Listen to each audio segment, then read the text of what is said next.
ঘটনা ও কাহিনী। এখানে গল্প নয়, ঘটনা শোনানো হয়। ওয়েলকাম ব্যাক, সকলকে স্বাগত জানাচ্ছি ঘটনা কাহিনীর এপিসোড নাম্বার 31-এ। এটা মন গড়া কোনো কাহিনী নয়, এটা পুরোপুরি সত্য ভৌতিক ঘটনা।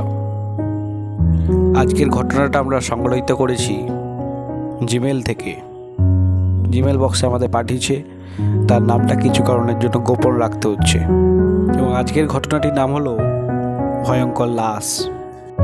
এখন ঘড়ির কাঁটার টাইম হচ্ছে 1:20। এই ঘটনাটি পুরোপুরি ভৌতিক সত্য ঘটনা। এই ঘটনাটা শুধুমাত্র আপনাদের এন্টারটেনমেন্ট করার জন্য শোনানো হচ্ছে। তো বেশি কথা না বাড়িয়ে আজকের ঘটনাটি শুরু করা যাক।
শুনেছিলাম, তাহলে এখানে রক্ত আসলো কোথা থেকে? কেউ তখন কিছু বুঝে উঠতে পারে না। এক সময় সেখান থেকে সবাই চলে যায়। আমি আমার কাজে মানে কলেজে চলে যাই। বিকেলে কলেজ থেকে ফিরে পাশের বাড়ি একটা ছোট ছেলেকে টিউশন পড়িয়ে আমি বাড়ি ফিরি সন্ধেবেলা করে। সন্ধ্যের পর আমি সন্ধে দিয়ে বাড়িতে বসে আছি, সাথে কেউ ছিল না। সন্ধ্যের পর আমি মন্দিরে পুজো দিয়ে বাড়ি ফিরছি, সাথে কেউ ছিল না। একা একা হেঁটে বাড়ির প্রায় কাছেই চলে এসেছি। তখন বাড়ির পাশের লোকেরই একজন কথার আওয়াজ পায়। সেই বাড়িতে গিয়ে দেখি বাড়ির দুজন লোক বাড়ির মহিলাদের সাথে দাঁড়িয়ে আছে।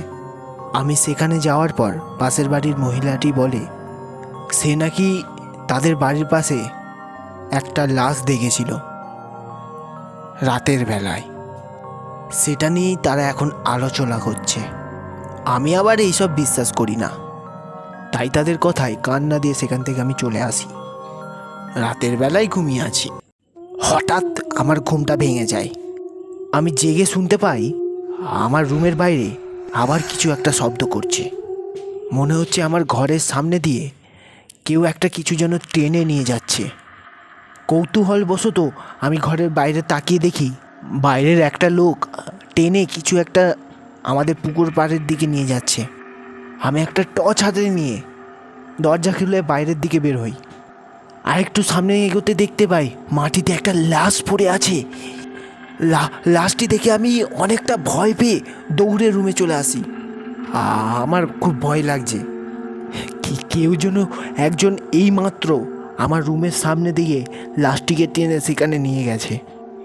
আমার পাশের রুমে বাবাকে রেখে আমি সেই বিষয়টি বলি। বাবা উঠে বসে। বাবাকে সাথে নিয়ে সেই লাশটির কাছে গিয়ে দেখি সেখানে কিছুই নেই। বাবা বলে, তুই হয়তো কোথাও ভুল দেখেছিস, এটা তোর দুঃস্বপ্নও হতে পারে। আমি বলি, না বাবা, আমি কিছুক্ষণ পূর্বে এখানে একটা লাশ দেখেছি। তাই সেখানে কিছু না দেখতে পেয়ে বাবা আর আমি ঘরে চলে আসি। পরের দিন আমি কলেজে গেলে কয়েকজন বন্ধু বলছে যে তাদের বাড়িতে গত রাতে সবাই একটি লাশটা দেখেছে। লাশটি মাটিতে পড়েছিল। আমি জিজ্ঞেস করি, আচ্ছা পরের লাশটি কি হলো? তখন তারা বলে, আমরা লোকজনকে ডেকে নিয়ে সেখানে গেলে দেখি লাশটা নেই। এক সময় কলেজের ছুটির পরে সবাই যে যার মতন বাড়িতে ফিরে যায়। আমিও বাড়ি চলে আসি। সন্ধ্যের পর মন্দির থেকে পুজো দিয়ে আবার বাড়ি ফিরছি। আমার হঠাৎই চোখ যায় আমাদের বাড়ির ডাব গাছটির ওপর। দেখি ডাব গাছের ডালে সেই লাশটি রাখা। এটা দেখে আমি ভয় পেয়ে দৌড়ে চলেই যাচ্ছিলাম। ঠিক তখনই গাছ থেকে লাশটি আমার সামনে পড়ে যায়। আমি ভয়ে আবার মন্দিরের দিকে দৌড়াতে থাকি। মন্দিরের পাশের বাড়ির একটা কাকা তখন মন্দিরে পুজো করছিলেন। আমি সেই কাকুকে বললাম, তাকে বলার পরে তিনি আমার সাথে আসেন, কিন্তু না, এবার কোনো লাশ দেখা যায়নি। এক সন্ধেবেলায় আমি আমার বাড়ির পাশের সুপারি গাছে হেলান দিয়ে ফোনে কথা বলছিলাম। হঠাৎ আমি খেয়াল করি আমার পাশেই একটা লাশ। ওইটা থেকে আমি খুব ভয় পেয়ে যাই। আমি ওখান থেকে দৌড়ে পালাতে থাকি। এক সময় আমি বাড়িতে চলে আসি। কি শুরু হলো আমাদের এলাকায়! রাত নেই, সন্ধে নেই, যেখানেই দেখি সেখানেই শুধু লাশ আর লাশ। এমনিতেই আমার লাশ দেখলে ভয় লাগে, ভয়ে আমার গা শিউরে ওঠে। রাতের বেলা আমি গভীর ঘুমে মগ্ন। হঠাৎই আমার ঘুম ভাঙে। আমার যেন মনে হচ্ছে কিছু একটা আমার পাশে যেন শুয়ে আছে। কেমন যেন একটা গন্ধ আমার নাকে আসছে। আমি ভয়ে ভয়ে পাশে হাত রাখলাম, আর তাতেই আমি ভয়ে আটকে উঠি। আমি যা ভাবছিলাম তাই হলো। মনে মনে আমি যেটাকে ভয় পেতাম সেটাই আমার এখন পাশে। আমি বুঝতে পারছি আমার বাম পাশে যেন একটা লাশ শুয়ে আছে, মানে লাশটি শোয়ানো অবস্থায়। এটা দেখে আমি ভয়ে চিৎকার দিয়ে ঘর থেকে বেরিয়ে যাই। আমি দেখি সেই লাশটিকে যেন আর কোথাও দেখা যাচ্ছে না। আমি রুমে যেতেই ভয় পাচ্ছি। পাশের রুমে আমি বাবাকে ডাক দিই। বাবা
আমি দেখি সেই জিনিসটা আমার রুমের দেয়াল ঘেঁষে এক পাশ থেকে অন্য পাশে যাচ্ছে, আস্তে আস্তে করে। এটা দেখে আমি খুবই ভয় পাই। বাবাকে ডাকতে গিয়েও আমি পারলাম না। আমি দেখি আমার মুখ থেকে কোনো আওয়াজ বেরোচ্ছে না, কোনো কথাই আমি বলতে পারছি না। একসময় আমি চোখ বন্ধ করে ঠাকুরের নাম নিতে থাকি, রাম রাম রাম রাম রাম রাম। কিছুক্ষণ পরে চোখ খুলে দেখি সেখানে কিচ্ছু নেই। এরপর কিছুক্ষণ কেটে যায়। চারপাশের ধানের জমিগুলো এখন কৃষকদের ব্যস্তর মাধ্যম হয়ে উঠেছে। সবাই ধান কেটে ঘরে আনতেই ব্যস্ত। আমি কোনো কাজ কাম করি না, পাশের এলাকায় দুটো টিউশনি পড়াই আর মাঝে মধ্যে কলেজে যাই আর ভগবানের পুজো করি। সবাই যে যার জমির ধান কেটে বাড়িতে তুলছে। পরের দিন বাইসাইকেলটি নিয়ে যখন পাশের এলাকায় পড়াতে যাই, তখন দেখি একটা বাড়ির মহিলা বলছে তারা নাকি একটা লাশ দেখেছে। আমি মহিলাটির কথা শুনে সেখানে থেমে যাই। সেখানে গিয়ে মহিলার কাছে জানতে চাই, আচ্ছা আপনি কোথায় লাশটি দেখেছেন? মহিলাটি বলে, সেদিন এই পরিত্যক্ত খোলা মাঠে আমি কাঁথা শোকাতে দিয়েছিলাম। সেদিন কাঁথা আনতে আমার মনে ছিল না, তাই সন্ধ্যের পর আমি সেই মাঠে যাই কাঁথা আনতে। তখনই আমি ঠিক দেখি কাঁথার পাশে একটি লাশ আড়াআড়িভাবে শুয়ে আছে। তখন আমি এইটা দেখে ভয় পেয়ে যাই। পরক্ষণেই দেখি লাশটা একটু নড়ে উঠল, আর এইটা দেখে আমি কাঁথা রেখে ভয় পেয়ে দৌড়ে বাড়ি চলে আসি। মহিলার কথা শেষ হতে না হতে আমি দেখি, আরে আমার তো টিউশনের সময় পার হয়ে যাচ্ছে, অনেক দেরি হয়ে গেছে। তাই মহিলার কাছ থেকে সোজা চলে যায় পাশের এলাকায়। যে বাড়িতে টিউশন পড়াই সেখানে দুটো ছোট ছেলে মেয়েকে পড়াই। ছোট বাচ্চাদের পড়াতে কী যে কষ্ট তা হয়তো অনেকেই জানেন, আর কত যে কথা বলতে হয় তা হয়তো অনেকেরই জানা আছে। তো সেদিন একে তো গিয়েছি দেরি করে, তার ওপর পড়াতে পড়াতে অনেকটাই দেরি হয়ে যায়। মাঝখানে একটু বিরতি নিয়ে বাড়ির পাশের মন্দির থেকে একটু ঘুরে আসি। মন্দিরটা থেকে ঘুরে এসে আবার আমি পড়াতে লাগলাম। অনেক রাত হয়ে গেল, মানে বোঝেনি তো, গ্রামের 8টা-9টা মানে অনেকটাই রাত। তো আমি তাদেরকে পড়িয়ে সাইকেলটি নিয়ে বাড়ির উদ্দেশ্যে রওনা দিই। আর শীতকাল তো তাই অনেকটাই ঠান্ডা লাগছে। মাফলার নিয়ে কানগুলো ঢেকে সাইকেলে চড়ে বাড়ির দিকে যাচ্ছি। কিছু দূর যেতেই আমি আশেপাশে খেয়াল করি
ভয় পেয়ে চিৎকার দিয়ে সেখান থেকে সাইকেল চড়ে আবার সেই বাড়িটির দিকে এগোতে থাকি। বাড়িটির কাছে গিয়ে আমি পেছনে সাহস করে তাকিয়ে দেখি লাশটি এখন আর নেই।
পুরোহিত অপেক্ষা করে বলল, পুরোহিত আমাকে বলল, তুমি এত রাতে এখানে? আমি পুরোহিতকে প্রণাম দিয়ে বললাম, ঠাকুরমশাই, আমি একটা ভয়ানক বিপদে পড়েছি। পুরোহিত বলে, কি বলো তুমি? কি বিপদ বলো তো? আমি ঠাকুরমশাইকে সব কিছু খুলে বলি। সব কিছু জেনে ঠাকুরমশাই বলে, এটা একটা খারাপ ভয়ানক আত্মা। আত্মাটি মানুষকে ভয় দেখিয়ে আনন্দ পায়, মাঝে মধ্যে মানুষকে মেরেও ফেলে। তোমাকে কিছু করতে পারিনি তো, কারণ তুমি ভগবানের সব কিছু পুজো করো, মেনে চলো তাই। আর মিথ্যে কথা বলো না। এর মানে হলো তার কাছে ভগবানের ভয় আছে, আর ভগবানের উপর তোমার পূর্ণ বিশ্বাস আছে। তাদেরকে এইসব আত্মা কিচ্ছু করতে পারে না। কিছু লোকেদের আশেপাশে এসব ভয় দেখানোর চেষ্টা করে, কিন্তু কোনো ক্ষতি করতে পারবে না। তুমি পুজো করো বলে আজকে এই আত্মার থেকে বাঁচতে পেরেছো। আর তুমি যে লাশের কথা বলছো, সেটা কোনো লাশ নয়, সেই লাশটি হচ্ছে একটা খারাপ আত্মা। আর এই আত্মার রূপ ধারণ করতেও সময় লাগে না, আর যে কোনো সময় যে কোনো রূপে মানুষের সামনে আসতে পারে, হোক সে ভালো আত্মা বা খারাপ আত্মা। বাবা শোনো, কখনোই পুজো করা ছাড়বে না। এই পুজোই আমাদের সব খারাপ আত্মার থেকে রক্ষা করে, সেইভাবেই আমাদের সব বাধা বিপত্তি থেকে রক্ষা করবে। আমি ঠাকুরমশাইয়ের কথা শুনে সাহস পাই। ঠাকুরমশাই বলে, যাও বাবা, ভয় পেও না। মনে সাহস থাকলে আর সৎ মানুষ হলে এইসব আত্মা কিচ্ছু করতে পারবে না। ঠাকুরমশাইয়ের কথা শেষ হলো, আমি উঠে পড়ি। ঠাকুরমশাইকে প্রণাম করে আমি মন্দির থেকে বেরিয়ে পড়ি। সাইকেল নিয়ে বাড়ির উদ্দেশ্যে বেরিয়ে পড়ি। আমি ভয়ে ভয়ে মনে মনে প্রার্থনা করতে করতে সেই ব্রিজটি পার হচ্ছি, কিন্তু আমার আর কিছু হলো না। বৃষ্টি পার হওয়ার সময় দেখি লাশটির ব্রিজের নিচের জলে ভাসছে। আমি আর ভয়ে সেদিকে তাকাইনি। আমি সাইকেল চালিয়ে বাড়িতে এসে পৌঁছাই। বাড়িতে এসে স্নান করি। ঠাকুরের নাম করতে করতে আমি ওখান থেকে আমার রুমে প্রবেশ করি। পাশের রুমে গিয়ে দেখি পরিবারের সবাই আমার খাবার টেবিলে বসে আছে। আমি পরিবারের সবাইকে ডেকে বলি, মা, আজ থেকে তুমি সন্ধে দেবে।